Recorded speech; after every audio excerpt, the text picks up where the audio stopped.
Hello, my name is the legendary Zoltan, and welcome to Turn-Based Memories, a JRPG podcast that doesn't suck. For today's wonderful episode, I've asked my wonderful co-host Mel to play a wonderful game.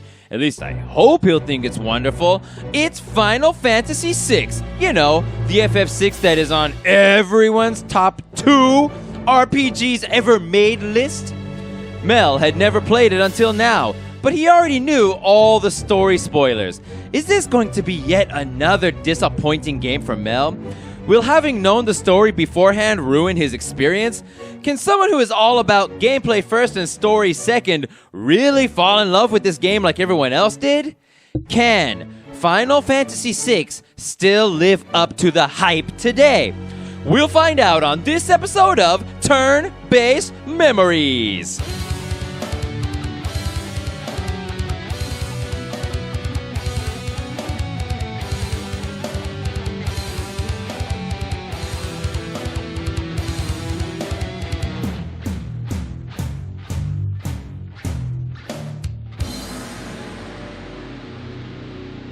This episode is where our humble JRPG podcast really starts shining.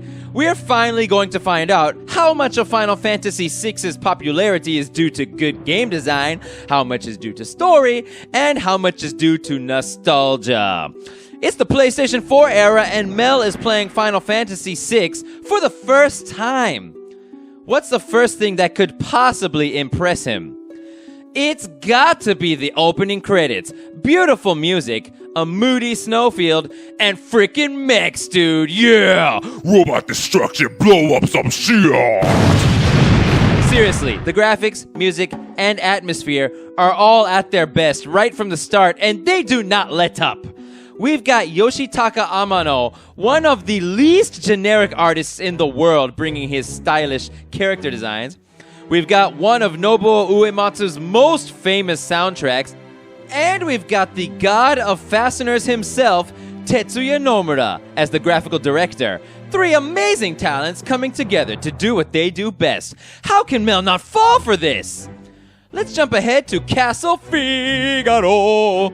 We've met Terra, Locke, a bunch of Moogles, and Edgar, heard music in Narshe, the world map, and Figaro, and we've seen the sweet castle propeller graphics. I love those propellers.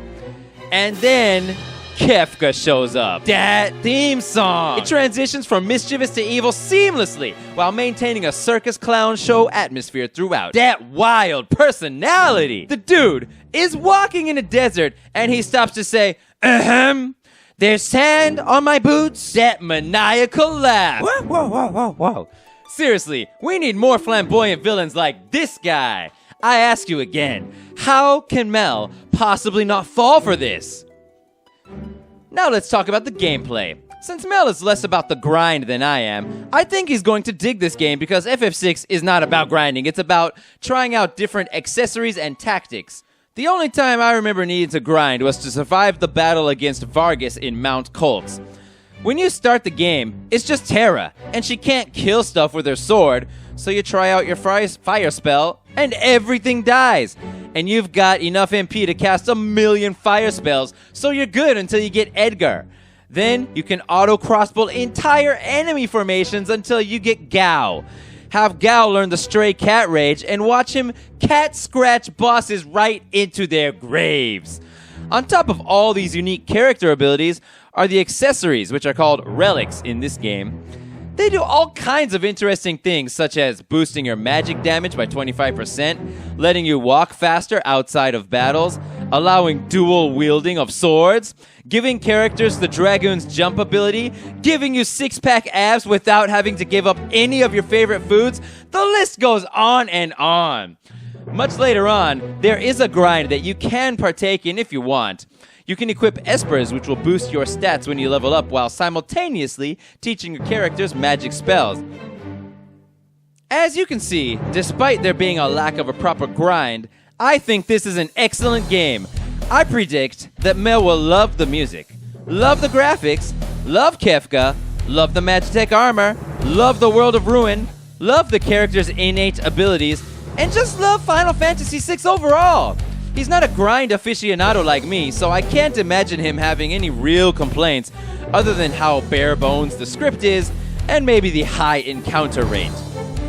So, the internet has hyped it up, and now I have hyped it up.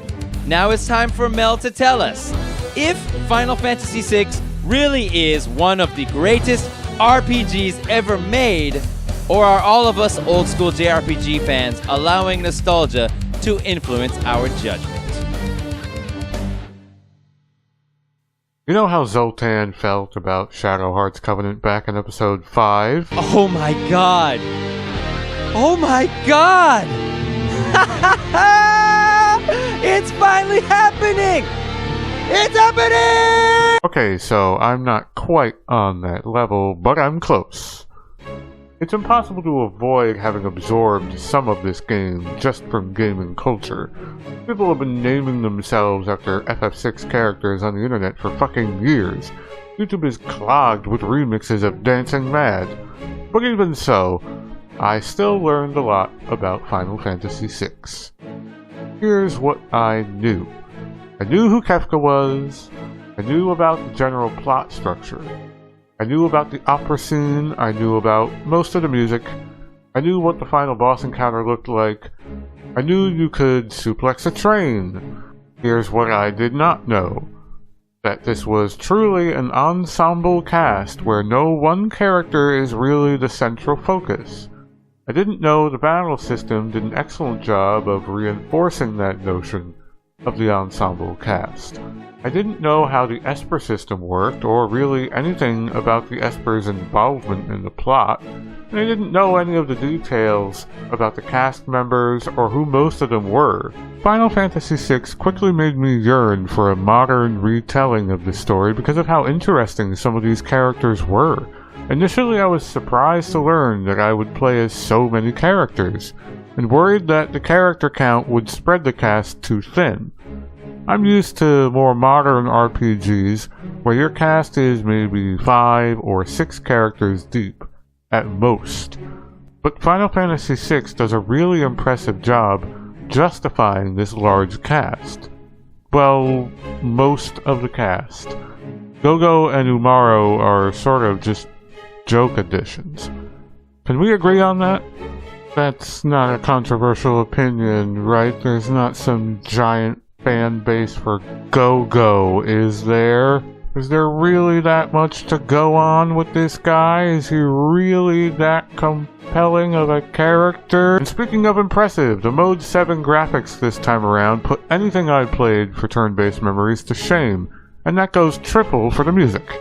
I also grew to like the static sprite work of the enemy design, which up until now had always kind of bothered me.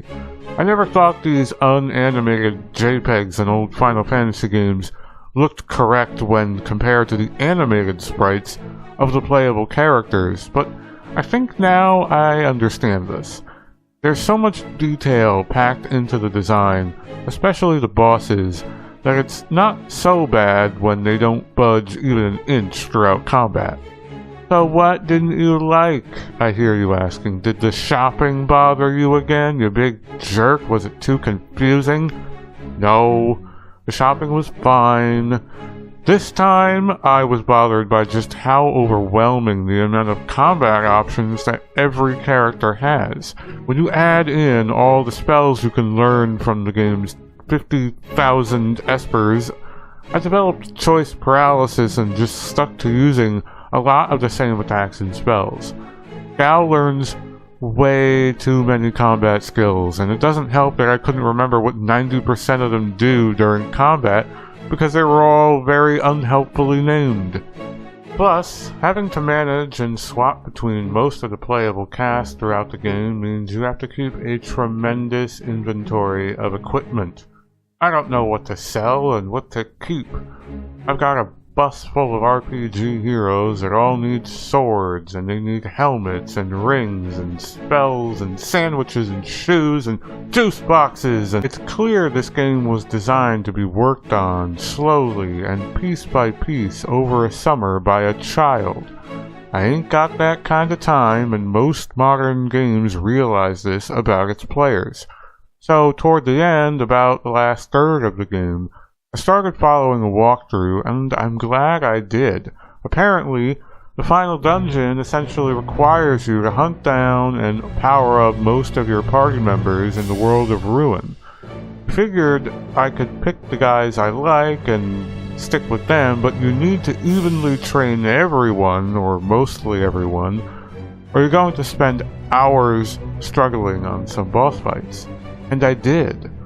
We had to push this episode back 2 weeks because A, I didn't want to rush through the game, and B, because as someone who doesn't know what to do, I was taking forever. Oh, to be young again and pour yourself fully into a game.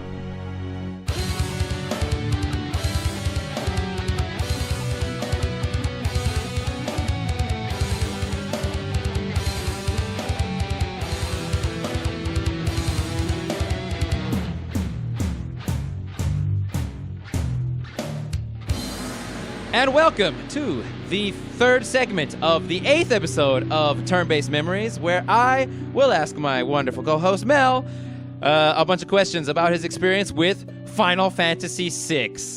So, and let's start off this little segment with a quick, just one fun fact. Mel! Yeah? Did you know that the Magitech armor was designed by Tetsuya Takahashi? I did not. Who is that? That is the guy who made Xenosaga and Xenogears.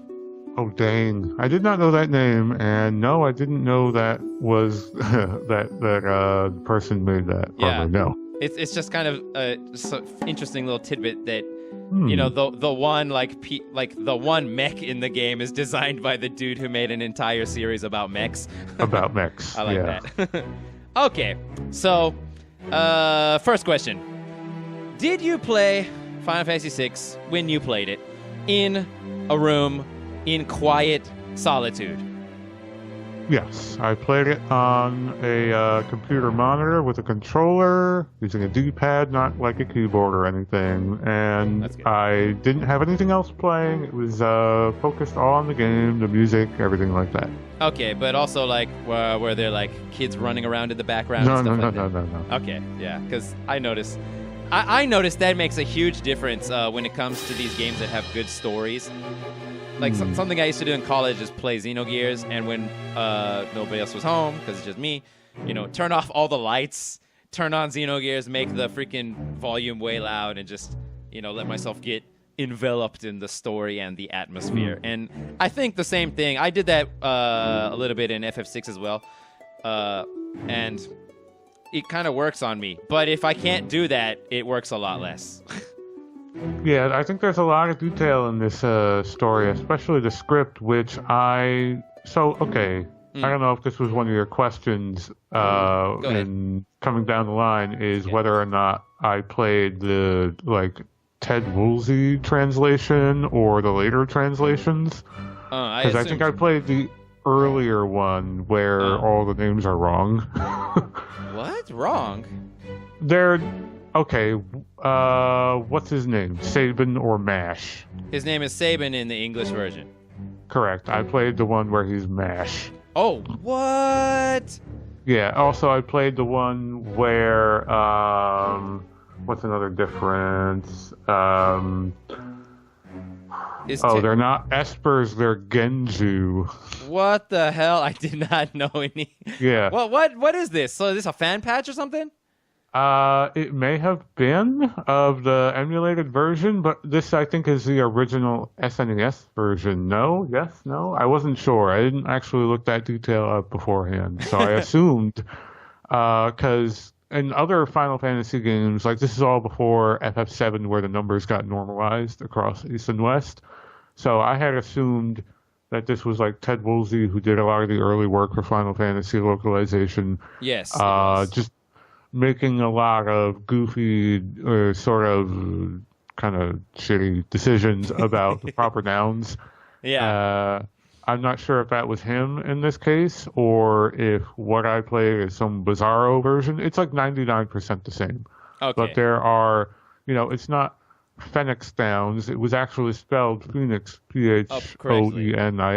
So that means there were more than 5 letters available, characters available for the names of the characters then, maybe? Sometimes. I'm not sure. Some of the items were... Because in my segment I mentioned I started using the walkthrough, and that's when I noticed, like, oh, some of this stuff is named very differently. And it was, like, down to, like, normal item descriptions or item names were also slightly different. So they're like, buy a bunch of like reflect or whatever relics, and they were called something else in my game, but I knew what they were based on like putting it together logically. I'm failing to remember an example right now, but there were a couple, basically all the proper nouns, not all of them, like a few proper nouns were just different. That's interesting. So yeah, and Esper being a big one. That is a big one, yeah. Hard. Yeah, and I knew what that was because I know what Final Fantasy is. Yeah. So it's like, in my head, I was calling them Espers the whole time. But Genju? I don't even know what that word means. I don't know either. It sounds like a direct pull from Japanese, but I guess not. Well, I don't know every word in Japanese. I'm not totally native level. But yeah, sure. I would kind of like to. You haven't heard that one? Yeah, Genju. Okay. Yeah, Genjuu. I think there were 2 U's at the end. And yeah.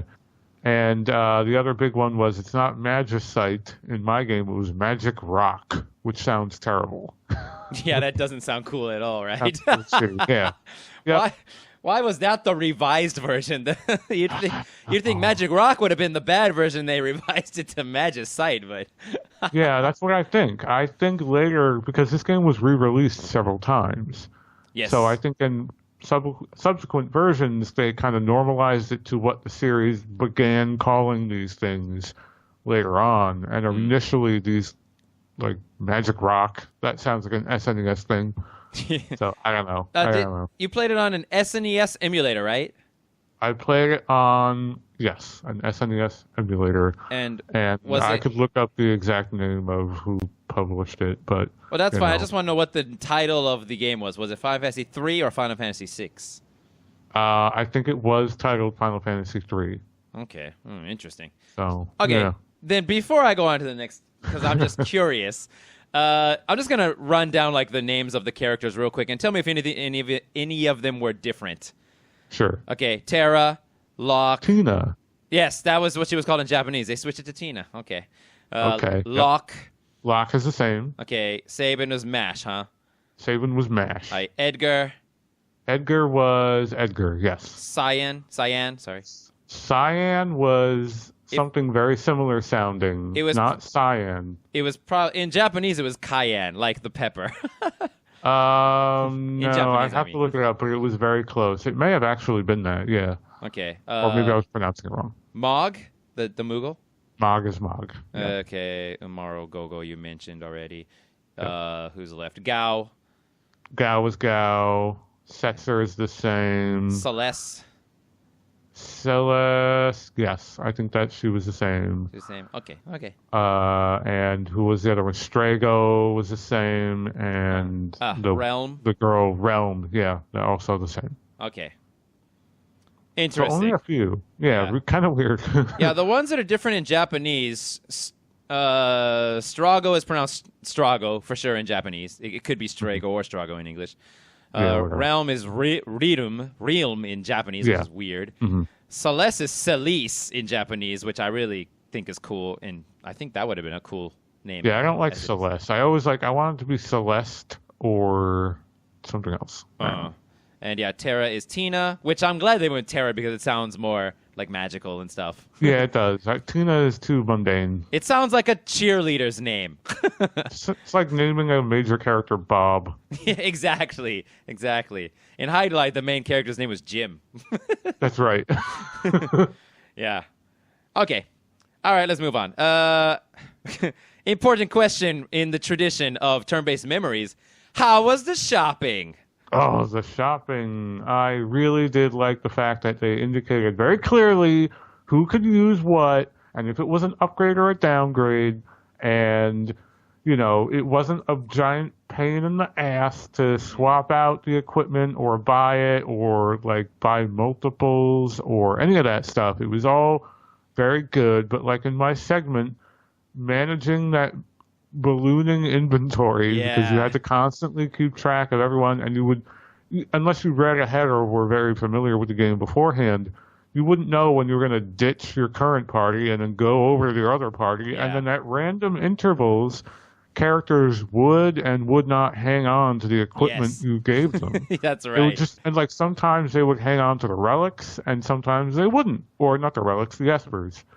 Like you can't equip an esper, and this happened to me in a boss fight. I needed to equip someone with an esper because I forget why, to summon, or I needed to train them up to learn a certain spell for a boss fight, and I needed to do it, but someone I had wasn't in my party was hogging the esper, and I was like, shit. Huh.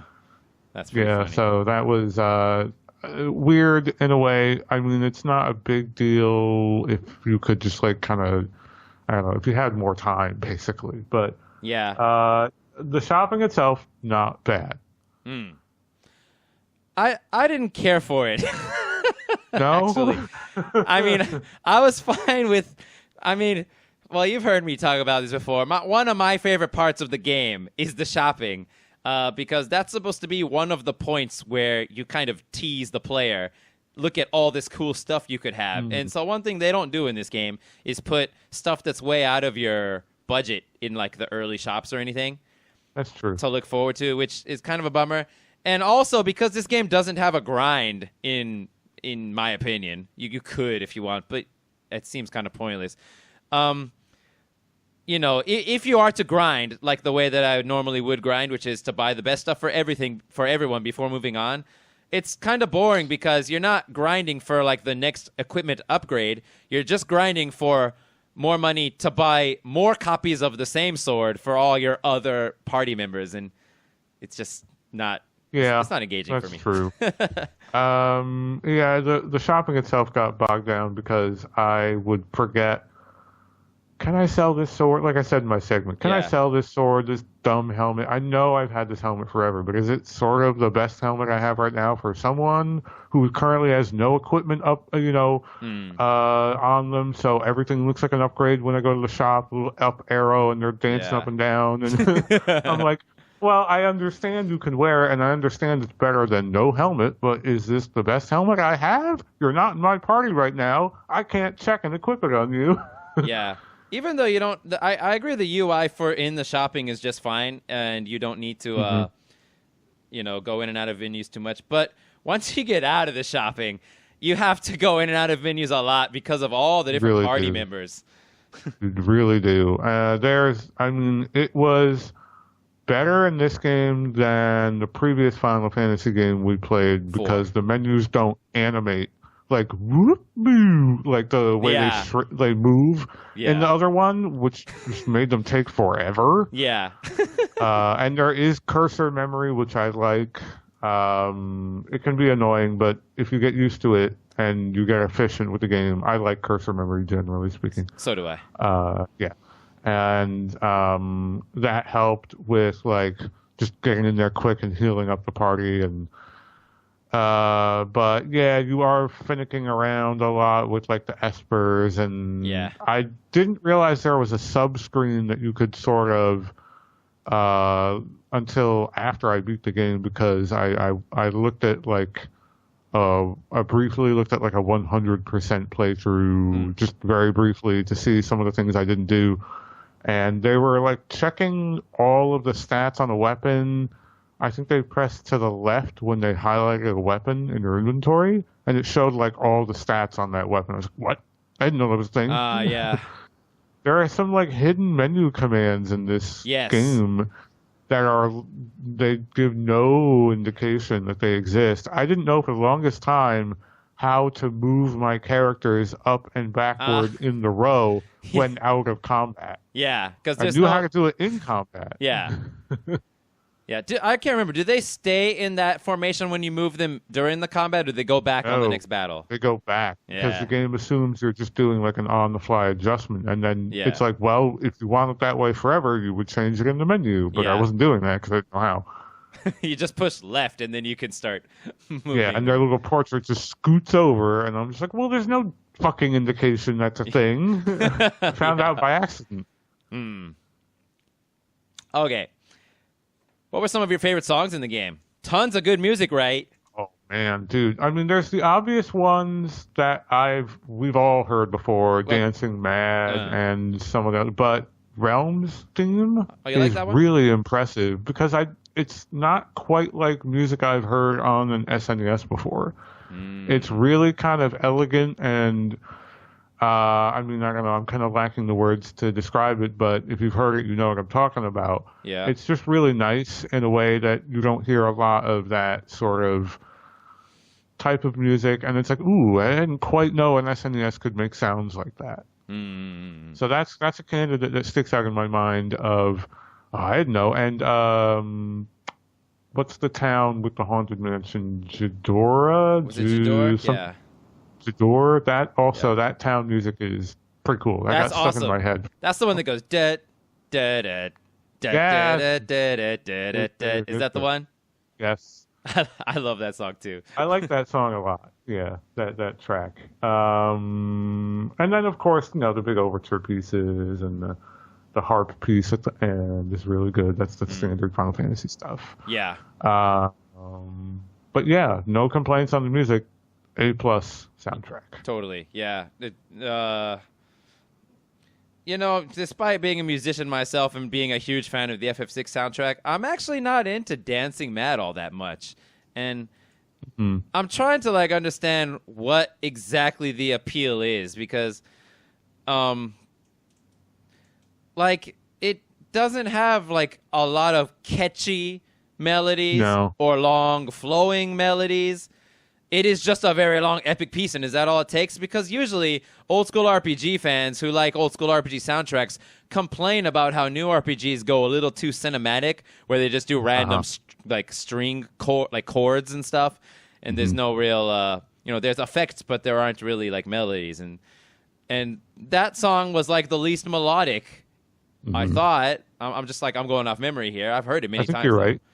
You're right. So, yeah. I think it may have caught a lot of attention at the time because it was one of the first tracks that wasn't an earworm melodic type of track. It was cinematic in a way that we're kind of tired of now. We're kind of tired of hearing of that.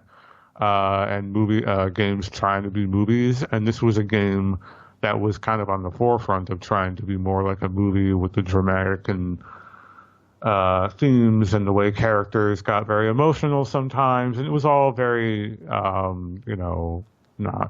wouldn't hold up to an actual movie or a script or anything, but it was gesturing in those directions in a way that was way more successful than any other game, any other role-playing game, certainly any other Final Fantasy game had been up until that point. And I think for the same reason that I kind of like long-form classical organ music pieces, I like Dancing Mad. It's not something you're going to hum when you're in the shower, necessarily. I don't know, it does have that opera singer dude going, oh, ho, ho, yes.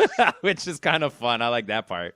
There's a lot of fun to it, but also it's kind of cool to listen to just put it on and do something else and have this just crazy fucking 8-minute track just go. And so I definitely don't enjoy it for the reason I might enjoy other old school, certainly SNES era musical tracks.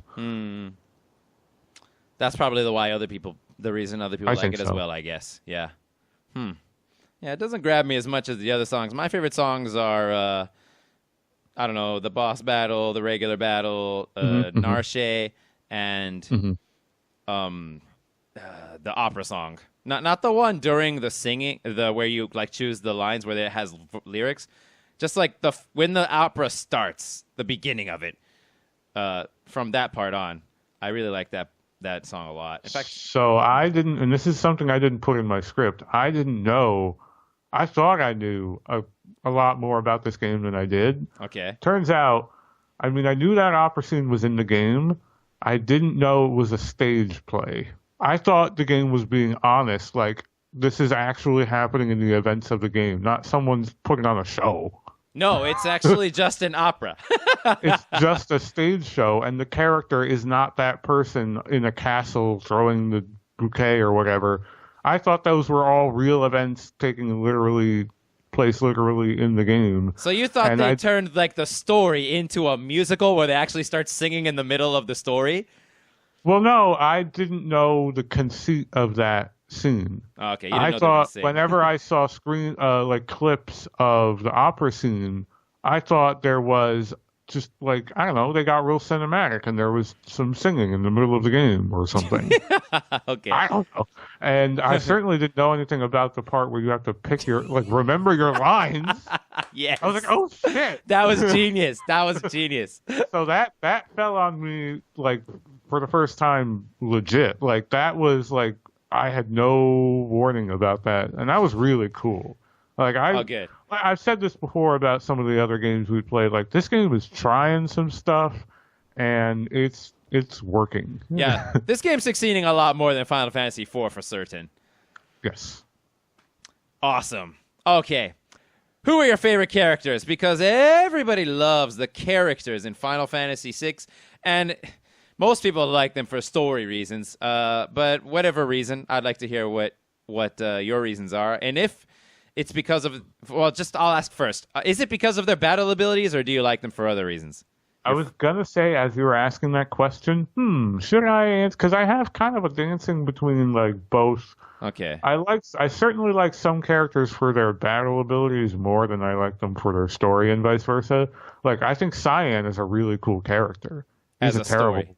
Yeah, as a story character, but in battle, he's pretty bad. Okay, I'll help you with that problem in a later question.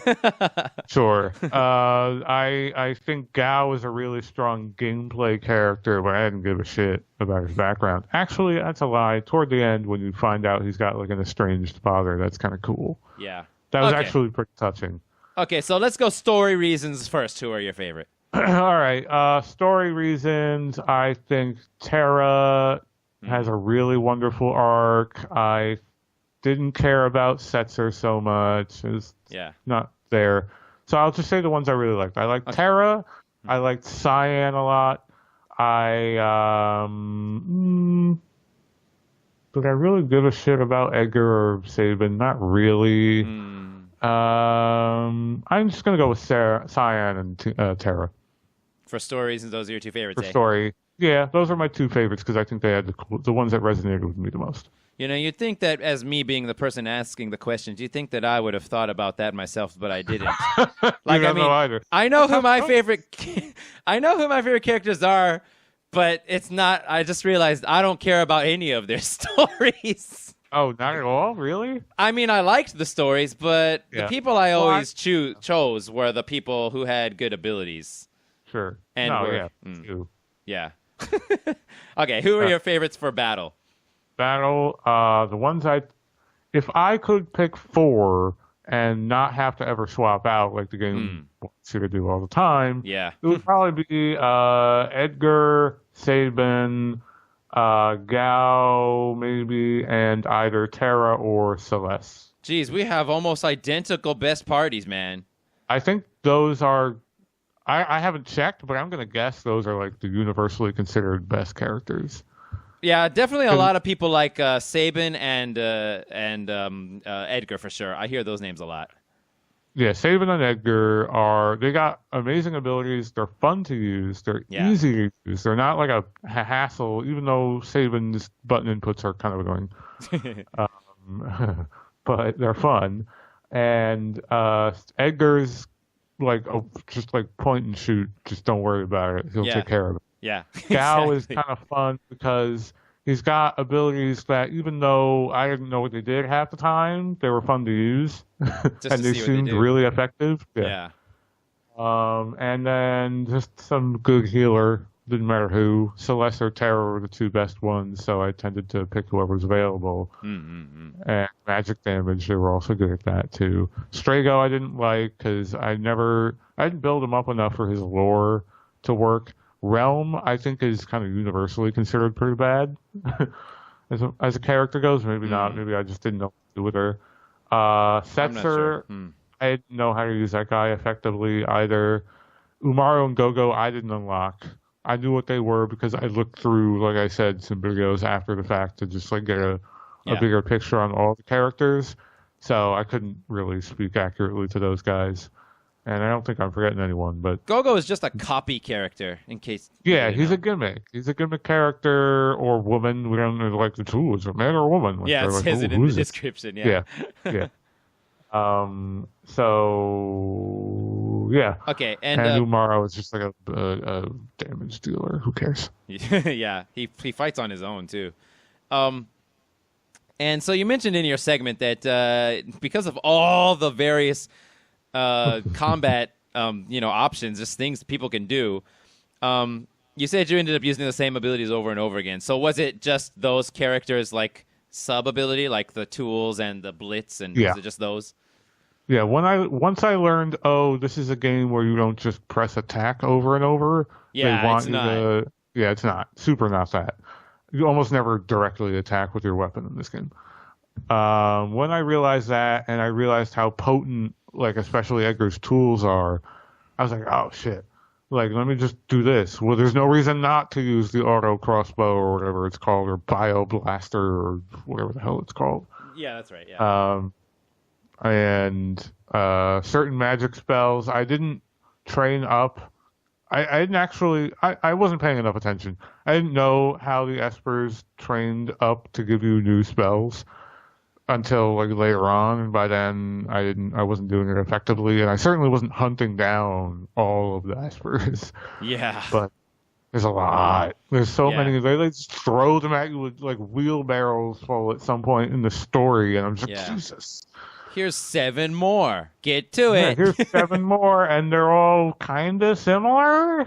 Yeah, some of them have repeat spells which you could just learn with a higher multiplier, so you can learn them faster.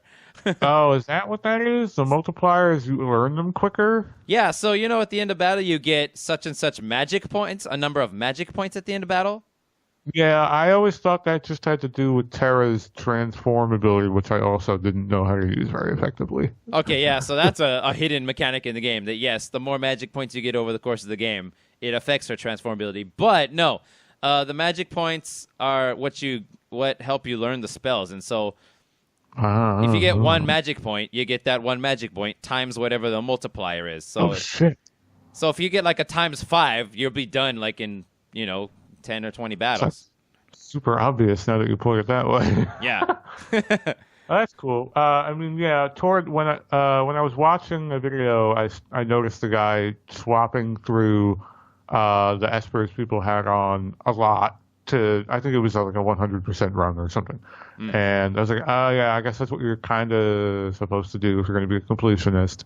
And then I kind of pieced together how it's supposed to work. I don't think I ever directly summoned an esper the whole game.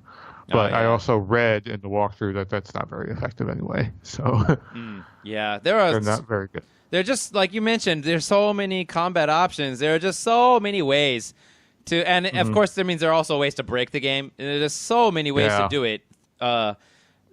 And you could probably make like a build if you want, because you may have noticed when you get espers, if you look at them in the menu, it says at the bottom plus whatever to how many plus 2 points to strength on level up and stuff. So you can use those to pick a stat you want to, blast up above the other stats and just level them up with that esper and stuff. I actually, upon this playthrough, which I didn't finish, but when I started getting espers, when I first played the game, I was like, okay, time to let everybody learn every spell. But this time through, I thought, you know what, I'm just going to have some people learn some spells that I want them to know. I'm just going to have the magic-based people learn some spells, and everybody else I'm just going to give them an esper that ups the stat that I want them to increase. Sure. And I thought that was a fun way to go, actually. There's a lot to work on in this game, and it lays a lot of it out. For a game as early as this, it lays a lot of that work out pretty plainly. Like, toward the end, I was like, okay, you're supposed to be training up these espers. Okay, you're supposed to be teaching Gao these skills and teaching Strago these lores and whatever. I didn't have any of the time to do that, but I was like, I see the roadmap here, and if I were a kid and I was in love with this game, I can see a version of myself getting all of this stuff. Yeah. Takes a long time if you do that, though. Mm-hmm. Still not as long as some of the games you've had me play. Like, it's not as long. I mean, right? I mean, it's not as long. Even if you do everything, it's not as long as Shadow Hearts, where even if you don't do much. It's not as long as Baten Kaitos Origins. Like, those are like really, really, really long games. Those games do take a long time. Yeah. Okay, so while we're just on the same topic, were you able to understand like the stats and the equipment and the relics, because they all have descriptions? Were you able to understand them? Because, a lot of them are kind of cryptic and even unstated.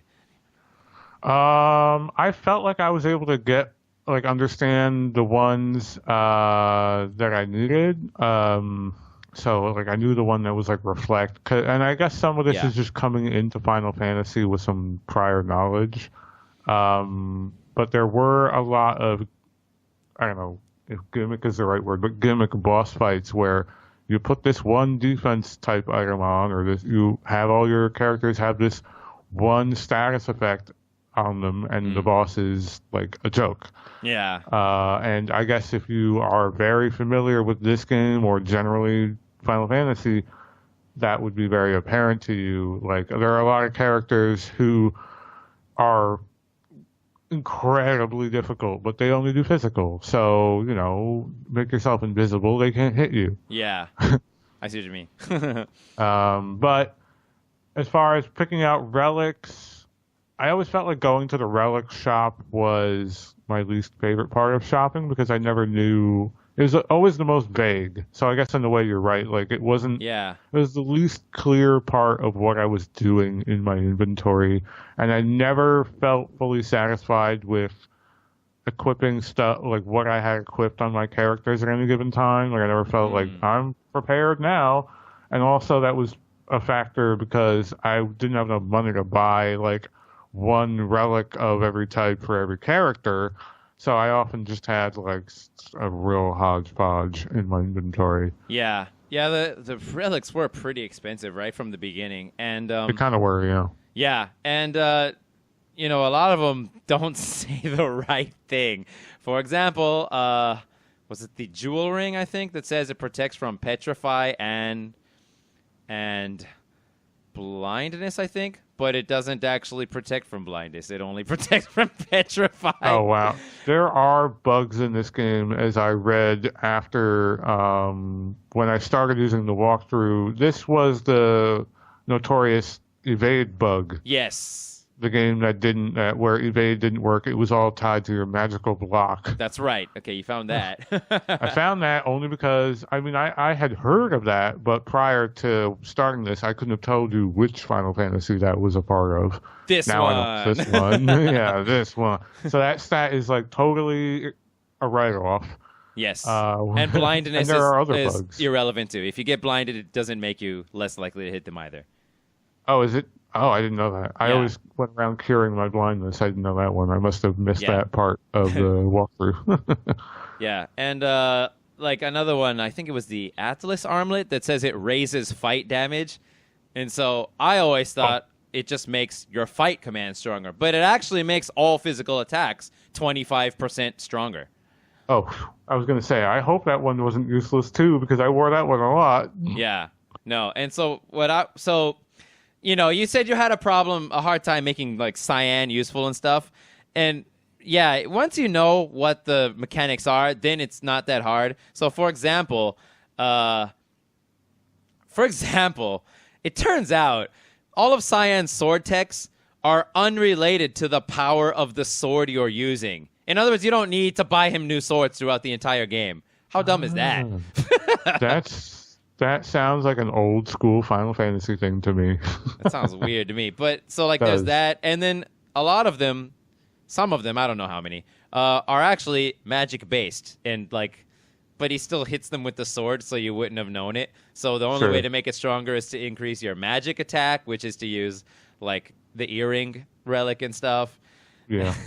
And the same thing with Sabin, man. I guess in his case, the ones that are magical look very magical. The Aura Bolt is a magic attack, the Fire Dance. Yes. But then, like, the last one that you can get for him is called the Bum Rush. Did you get that one? I didn't get that one, but I saw someone who did, and I found out it was really easy to get. You just have to like go to a guy's house Just and go talk to him him. for a second. Yeah, that's all you had to do, dude. That would have been really useful for me because apparently that move is fucking OP. But it is. And it looks like he's running around in circles, beating the hell out of them. But no, it's a magic attack. So, oh, yeah, I wouldn't have thought that either. Yeah, so like the guy who's like, you know, makes multiple references to looking like a bodybuilder and a bear actually benefits most from magic increasing accessories. That's funny. No, yeah, this game has got some bugs. As I was reading through the walkthrough, I noticed, like, it was really good at pointing out some of the weird bugs. Like, at one point, I think when you end up in the world of Ruin on the beach, for no reason other than it's a bug, you get these two, like a boomerang and something else just ends up in your inventory for no reason. I didn't know that and one. It's not like a big deal, but it's just a bug. Like, this game's kind of full of these weird little bugs. Yeah. Okay. So that takes care of that question and that question. All right. Only a few more. You said that you said before as well, that you prefer there to be a smaller number of characters because you're always, well, for gameplay reasons, to just sum it up. But what about for story reasons? Like you said that this game did an exceptionally good job of justifying having all these characters in the story. So, I don't know, did the story make you, you referred to having too many characters as a sin. Did this game make you accept the sin a little bit better or no? I think it did. I think this game kind of made me see the light on certain things. Like the other one I said was the enemy portraits, the non-animating. I always thought that was dumb before. Now I kind of like it. But in terms of the ensemble cast, I was always used to 3D games where it would have been way more costly to have a cast this large. Like, you're never going to see a Final Fantasy game, as far as I doubt you'll ever see one with this size of a playable cast where they all have a backstory, more or less, and the graphics look like Final Fantasy 13. No way. Or 15. Or 15? Yeah, no way, right? No way, because that would just be too expensive. So but nevertheless, that's the kind of role-playing game I'm more accustomed to. So these older games where they had the sort of latitude to have just like a massive cast and they all get filled out pretty much, it rubbed me the wrong way initially, and I think the game showed me, no, this can be done, and the characters, in the way that I find myself defending Final Fantasy 12 for being more of an ensemble cast than, like, Vaughn is not the fucking main character of that game. The people who think he is are not paying any attention. Yeah. And that's true. That would be true if you were like, Setzer's a shitty main character. He's not the main character. Neither is Sabin or Edgar or Terra. They're all part of the cast, and they all come together to do everything together. Yes. So the game does a really good job of justifying that, and I think the other part of my point was that it justifies it because they're all pretty different in terms of combat, and they all feel like they approach combat in a sort of a different way. And I don't know. I think I like the way it pulled it off. I was not convinced until I tried it. I would agree that it pulls it off better than most games. Really any game, probably, to be honest. Probably. Yeah, I mean, you still sort of have the problem that you mentioned in the Sins episode, where you have to level them all up because the final tower requires 3 parties, and really, until you know how to really overpower your dudes with the best stuff, you're gonna need at least 3 people in each party. So that's at least 9 guys you have to have, strong. Strong enough to fight a tough boss fight. Yeah, a tough boss fight at the end too. Exactly. Yeah. For every party, they each have to fight one of the goddesses, I think. I thought, am I wrong? I didn't get to the end this playthrough, but Yeah, when you get up into Kefka's tower, the whole shtick of the final dungeon is they all have to press on switches, and Yeah. you have to hot swap back and forth between your different groups, and then each one of them walks up to one of the three goddess Oh, statues. yeah, that's right. Okay, the goddess statues. That's right. Yeah. I forgot Yeah, about and that. then and those are some of the toughest fights. I mean, if you know what you're doing ahead of time, you can kind of marshal your guys in the right order so that your stronger dudes face there's one fight is a lot harder than the rest, or it can be.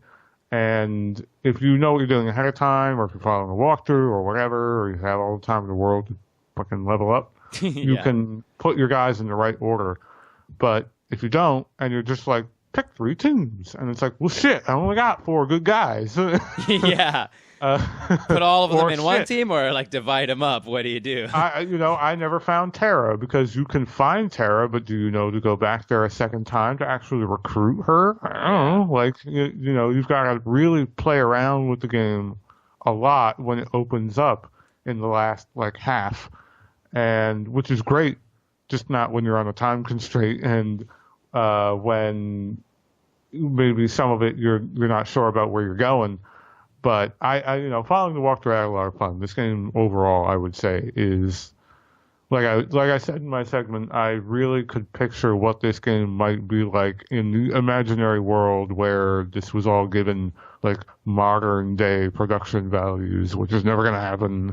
Yeah. Well, never gonna happen, probably, definitely. But I suppose like the next best thing is, did you hear that Project Octopath or Octopath Traveler was heavily inspired by Final Fantasy VI?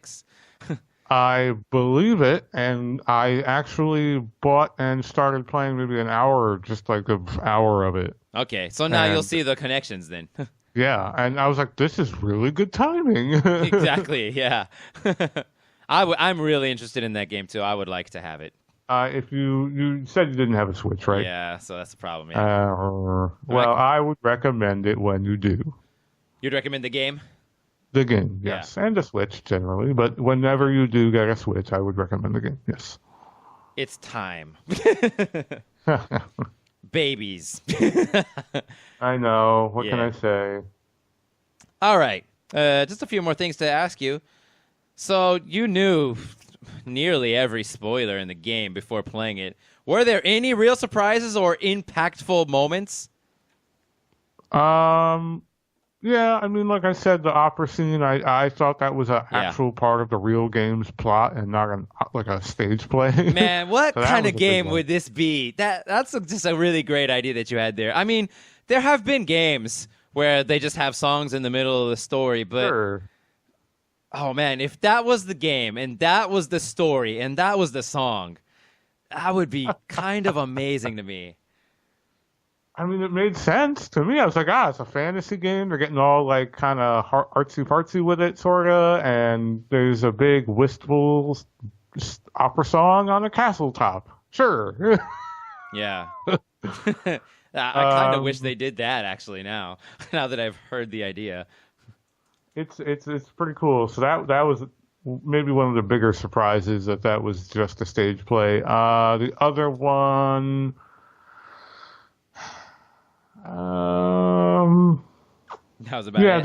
the fact that it was an ensemble cast. I always assumed there was a main character. I didn't know it was an ensemble cast going in, so I kind of assumed one of these guys is the main character. I just don't know who. Maybe it's Terra. Nope. I didn't know there were nearly that many characters in the game. Certainly not 12 or whatever it has. I thought maybe 4. Those are probably the big ones. It's kind of hard to not absorb a lot of this game just through osmosis, knowing Yeah. anything about games. Yeah. About RPG specifically, yeah. Mhm. If you're at all into RPGs, you probably heard all about this game. Okay, last question. I'm surprised you didn't mention it in your section. Do you not have anything fun to say about Kefka? What'd you think of him? I may have overlooked talking about him only because he's so overexposed at this point. Like how much people have talked about Kefka which isn't to say I don't have things to say. I just felt like that wasn't just like unconsciously. I just was like, it's been said, so I'm going to talk about things that are.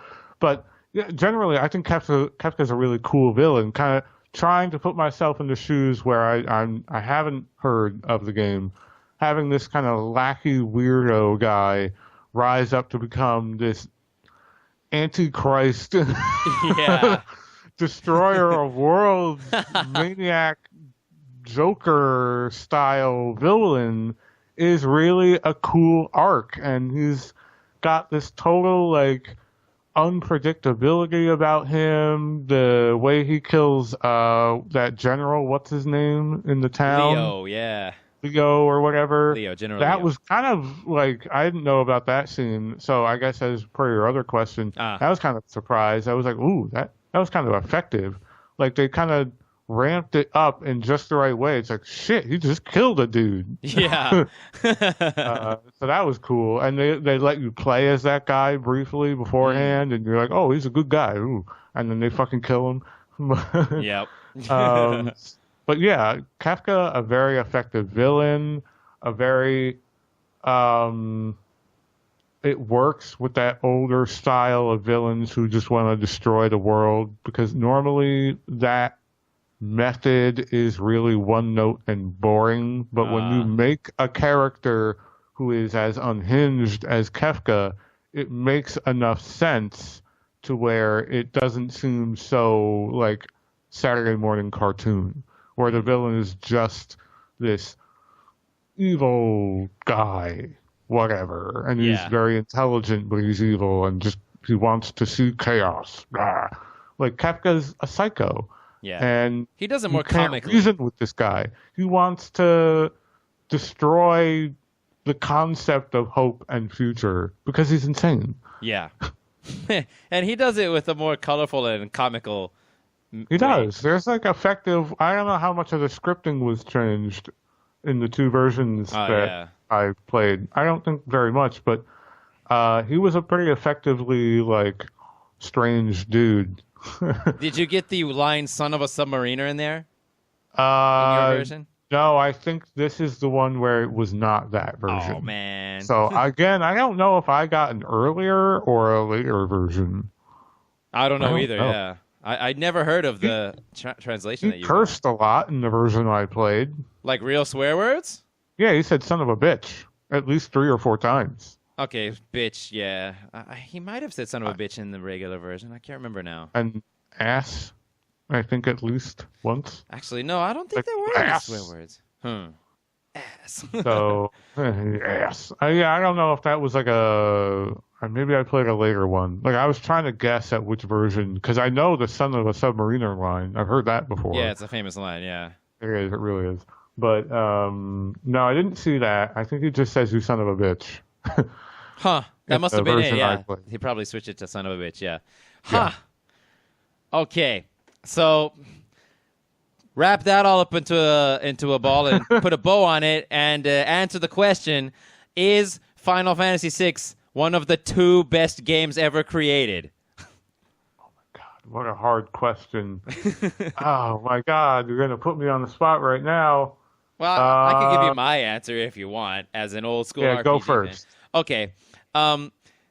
So if there was a game to give me nostalgia, and I've made the claim that nostalgia does not affect me, for games at least, but if there was such a game, it would be Final Fantasy VI, because it was the game where I learned that this is the genre called RPGs.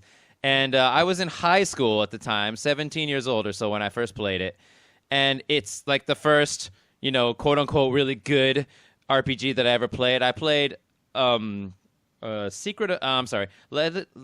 Zelda 2, not Link to the Past. What is it called? The Adventure of Link. When I was even younger and not knowing what an RPG was. And I actually finished it with the help of a Nintendo Power magazine. But I didn't know what an RPG was, and I wasn't really into it like I was into this game. And I got into it, and I had all these friends who were into it, I lived in Hawaii, and you may not know this, but Hawaii has more Japanese people than Hawaiian people in it. That's interesting. I did not know that. Yeah, so I mean, like everybody's like blood has some percentage of Japanese in it almost, and so I made all these Japanese friends just from out of nowhere. It's like a really weird phenomenon when you think about it. You live in America, and all of a sudden you just run into like 20 Japanese people that you become friends with, and they introduced me to anime and RPGs and Magic the Gathering of all things, which isn't Japanese. And no, but it's in the same vicinity though. It is. And so, I was getting into this thing, and they were just so into it. Like, this is amazing, dude. Jahan, this is amazing, dude. And I remember Final Fantasy IV, and that was amazing too. And so a dude let me borrow it for my Super Nintendo, and I played it all the way through, and I thought it was great, and I returned it to him. But despite all those good memories, there are just so many other games I would rather play because nowadays I'm just such a grind aficionado, as I said. I want the grind, and there's no grind. Like, you just find the right items and choose the right accessories, and you're good to go. So not in your top 2. Not in my top 2, probably not even in my top 10. But when I was playing it... Oh, whoa. Not even your top 10, huh? Not even in my top 10. The 10 is a pretty selective list still. Yeah, I mean, even just going with games that we've played on this show, I would rather play Shadow Hearts or Shadow Hearts. What is it? Not Origins, Covenant. I would rather play Shadow Hearts Covenant than FF6. That's my personal opinion. I might as well, but I don't know to what degree. Maybe that has to do with not having an earlier appreciation. But if we take your perspective from it, it really doesn't have anything to do with having an earlier appreciation. It probably just has to do with, the game itself. Yeah. But as far as where I would put it, I probably also wouldn't put it in my top 2 games of all time, period. Not role-playing games, just games. Because that's heavy. That's heavy, yes, of course. That's a heavy 2. 2 is a heavy number. 10... It would be very close. It would be in the top 20 easily. Would it be in the top 15? Probably. Okay. Let's say top 15 for male. Somewhere in the top 15, at worst number 15. At worst. I am very impressed by this game. And to me, whenever I make like a list, like a mental list, like I'm not very official about these things, but if you were to force me to make a list, the way I add things or take things away from these lists is my own personal fun and experience mixed with some level of historical significance that the game has. And I think this game has a mountain worth of historical significance for gaming, role-playing games, what it did for the Super Nintendo specifically, and going forward with the Final Fantasy brand and what people expected out of games like Final Fantasy VII, and 8, and 9, and on and on. And I think that this game also is a lot of fun to play, notwithstanding my limited time to play it. So for that, I think it wouldn't do any worse, personally, than number 15. I see. Well, I'm glad to hear we both like the game, at least. At least we like it. At least we like everybody's favorite or second favorite game. Don't yell at us. We like it. Yeah. Okay. I think that about does it. Do you have anything to say or to ask or whatever? Nope. I think I got it all out. Okay. Great. Then all that's left is to announce the next game. Would you like to announce it, Mel? The next game, I've completely forgotten what I was going to have you play. Oh, wait, no. Now I remember. Okay. It's Paper Mario. That's right. For the Nintendo 64? Nintendo 64. Yeah. So I started getting it ready to play on the Raspberry Pi. And because I am illiterate with technology, I somehow messed up my Raspberry Pi. So I So I guess I can play. I mean, worst case scenario, I get it on the computer, which is not my favorite thing to do, but whatever. I can still enjoy it. But like a Wii can still emulate that a Nintendo 64 game, can't it? A Wii, you could have bought it on the Wii eShop, but the Wii eShop is closed for business. Miyamoto said, no, close the shutter. Slam! Digital store closed. Damn. Okay. Well, but I mean, there's like the homebrew thing, right? Because I have that Yeah, kind of you Wii. can easily mod a Wii and make it into a fucking whatever you want. Yeah. So, yeah, I have a Wii that somebody did that for. A friend of mine did that for me. Gotcha. Yeah. I should be able to play it on that. That will do it. Yeah, it could officially do it. You can do it emulated, whatever.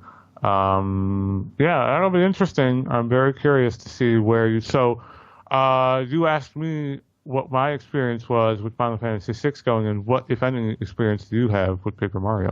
Pretty much none. I do remember seeing, a commercial or a trailer on the internet where they show Mario walking to the right, and then when he turns back to the left, he suddenly is like 2D piece of paper, and I was like, whoa! Also, is this the game where I might be thinking of Super Paper Mario or something, but no, this is Super Paper Mario, right? Nope. It's just Paper Mario is the title? Paper Mario Okay. is all it's called. I saw a video a long time ago where he's walking, and then you can either you do it or the camera just moves on its own. Suddenly it moves by 90 degrees, and you're walking like that. Another Yeah, direction. that is the Wii game called Super Paper Mario. Okay. And so that that's is a later. very different game. It's really not even a role-playing game. Oh. It's not bad, but if you want Paper Mario, it ain't that. Is that the 1,000-year door, or is that different? That is a different. There are 1, 2, 3, 4, 5 Paper Mario games with like Paper Mario in the name. Oh, okay. And the first two are the one that you're going to play next. That's the first one. Paper Mario 1,000-Year Door is the second one that came out on GameCube. Oh, that was a GameCube game. Okay. And those two are the only ones that are RPGs then? Aside from Super Paper Mario, the other two, which I think are on 3DS, are also more like role-playing games, but not so well received. I never played them, so that's for sure. Yeah. Yeah, I'm not a handheld dude. Me neither. Yeah, so basically no prior experience at all. The one I always hear in like podcasts is how great the 1,000-Year Door is. That's what I've heard. I don't ever remember hearing anything about the original one. Yeah, that does not get as much discussion. You are correct. Yep. So that's there. Looking forward to playing that for you. I'm interested to see. I definitely want to give that a quick refresher for myself because I have replayed 1,000-Year Door, not fully, so talk about long games, but Paper Mario in a while, so I would like to go dip back into that too. Yeah. So don't give me any comment, but my expectation of it is that it's going to be not at all grindy. That's my expectation. But we'll find out. We will see. We'll find out. So we'll find out on the next episode. That will be the 9th episode, and this will conclude the 8th episode of Turn-Based Memories. Thank you very much, Mel, for joining me. Thank you. Yep, and thank you very much, the audience. Sorry this one came out very late. We're just dudes with day jobs. That's true. And I have kids, so that's what we're fitting the games in as best we can in our schedules. But you can subscribe if you want to get the next video in your subscribe feed, and you can hit the bell if you want to get notified when it goes up. What's the difference? What's the bell? So I've never pressed it, but they always say if you get notifications. So I believe that means you're gonna get an email, or if you're using or if you're getting an iPad, when you open the screen, it's just gonna have on the front screen hey, you have hit the fucking bell, guys. Hit the damn bell. I never hit it, dude. I never hit the bell. Hit the bell.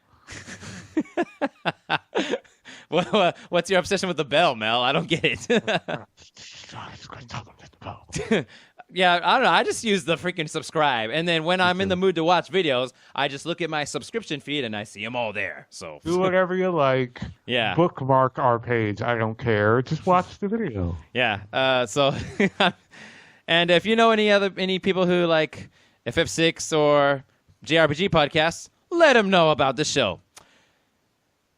And that's all for today. So see you guys next time. Goodbye. Bye.